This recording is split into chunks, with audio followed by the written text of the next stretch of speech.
সপ্তাহ শেষে ডিম দিয়ে যে কোনো কিছু রান্না করলে খেতে বেশ ভালোই লাগে। আজকে একটু ভিন্ন স্বাদের ডিমের রেসিপি তৈরি করেছি। ডিম আর সবজি থাকলে এই রেসিপিটি আপনারাও বাসায় ট্রাই করে দেখতে পারেন। খেতে বেশ ভালো হয়, মাছ মাংস ছাড়াও এই দিয়েই একটা দিন পার হয়ে যায়। তো প্রথমেই আমি দুটো ডিম নিয়ে নিচ্ছি একটি বোলের মধ্যে।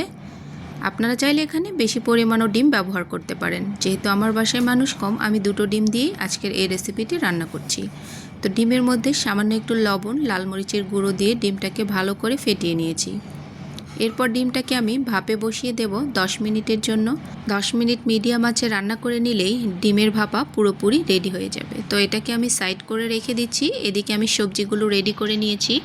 এখানে আমি বিভিন্ন ধরনের সবজি ব্যবহার করেছি। আপনারা আপনাদের পছন্দ অনুযায়ী যে কোনো সবজি ব্যবহার করতে পারেন। সবজিগুলোকে ভেজে নেব, তার জন্য প্যানের মধ্যে কিছুটা তেল দিয়ে নিয়েছি। এরপর পুরো সবজিটাই দিয়ে নেব।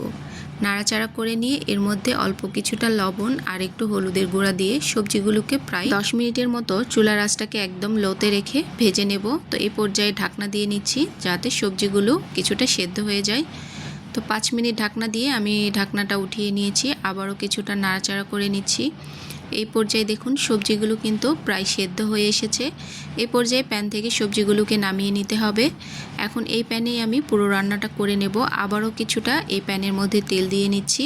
তো পুরো তেলটা কিন্তু সবজিগুলো শুষে নিয়েছে। তো এই পর্যায়ে আরও কিছুটা তেল দিয়ে এর মধ্যে সামান্য একটু রসুন কুচি দিয়ে তেলের সাথে হালকা একটু নেড়ে চেড়ে নিচ্ছি। এতে রসুনের একটা সুন্দর ফ্লেভার বেরিয়ে আসে, খেতে বেশ ভালো লাগে। এরপর বেশ কিছুটা পেঁয়াজ কুচি দিয়ে নিয়েছি। এখন হালকা ব্রাউন কালার করে পেঁয়াজগুলোকে ভেজে নেব। এই পর্যায়ে সামান্য একটু লবণ দিয়ে নিচ্ছি যাতে পেঁয়াজগুলো তাড়াতাড়ি নরম হয়ে আসে। আপনারাও এই ট্রিক্সটি ফলো করতে পারেন। একটু লবণ দিলে পেঁয়াজগুলো তাড়াতাড়ি নরম হয়ে আসে। এই পর্যায়ে দিয়ে নিচ্ছি আদা রসুন বাটা প্রায় 1 টেবিল চামচের মতো, লাল মরিচের গুঁড়ো, হলুদ গুঁড়ো দিয়ে আমি সব মশলাগুলো পেঁয়াজের সাথে খানিকক্ষণ কষিয়ে নেব। এই পর্যায়ে আমি এখানে সামান্য একটু পানি দিয়ে নিচ্ছি যাতে মশলাগুলো পোড়া লেগে না যায়। এখন চুলা জালটাকে একটু বাড়িয়ে দিয়ে পেঁয়াজটাকে কষিয়ে নেব।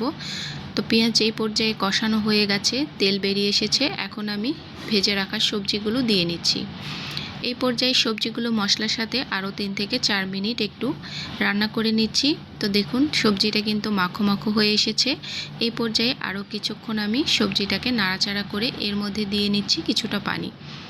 এখন পানি দিয়ে আমি যেই ডিমটা ভাপিয়ে রেখেছিলাম সেটাকে টুকরো টুকরো করে কেটে নিয়েছি। এরপর এর মধ্যে দিয়ে নিচ্ছি। আর এইভাবে সবজি রান্না করলে ডিম দিয়ে খেতে বেশ ভালো লাগে।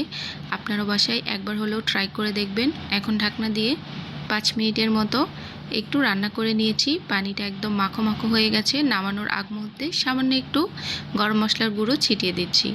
ব্যাস, রান্না একদম কমপ্লিট। এভাবে একবার বাসায় ট্রাই করে দেখবেন, খেতে বেশ ভালো লাগে। অন্যান্য সাইড ডিশ হিসেবেও কিন্তু এটাকে রাখা যায়। আবার সপ্তাহ শেষে মাছ মাংস ছাড়া এটা দিয়ে একটা দিন চলে যাবে। আল্লাহ হাফেজ।